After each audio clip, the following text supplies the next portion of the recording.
Mary Scott brings her faith with her to work, has for 18 years. She doesn't use her faith to make converts. She lives her faith and makes friends. My relationship with Amy is, we have a great relationship, you know. Amy understands that I'm a, Christian, I'm a believer, and we share different experiences together. You can just tell Mary's different. You know, she's soft-spoken, she's accepting of people.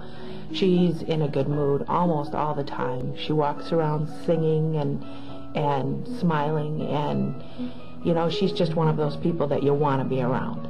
I never thought about going into full-time ministry. Never. I think that my ministry is just,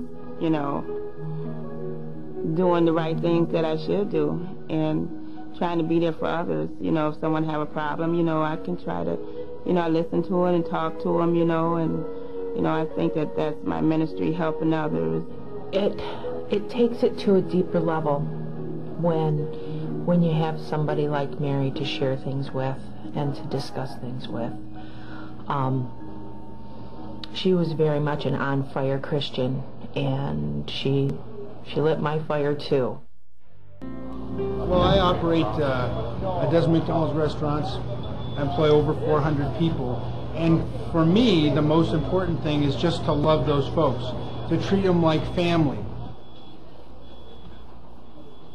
It's hard work to just love people, because in this world, this is a forgotten world.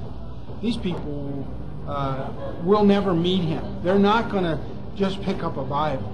It's a very low-margin business. So there isn't a great deal of money to pay people what you'd like to pay them.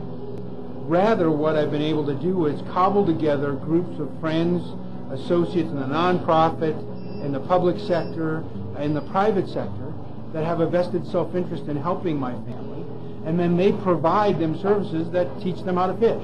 It's really that simple. Health care, child care, transportation, housing, education.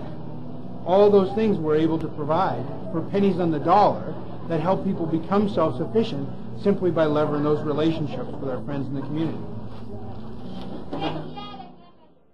Recently I started playing golf. Don't ask me why.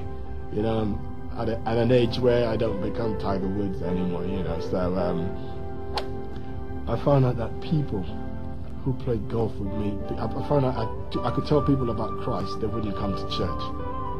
And first guy from my office, second guy from my office, third guy from my office. God, what are you doing there? So the group of us that used to play from the same church suddenly realized that we were ministers in the marketplace. And, you tee off, and before you know it, their lives are changing. Because we're golfing, but we're talking about God. But we're not hammering them. We're just living what God said.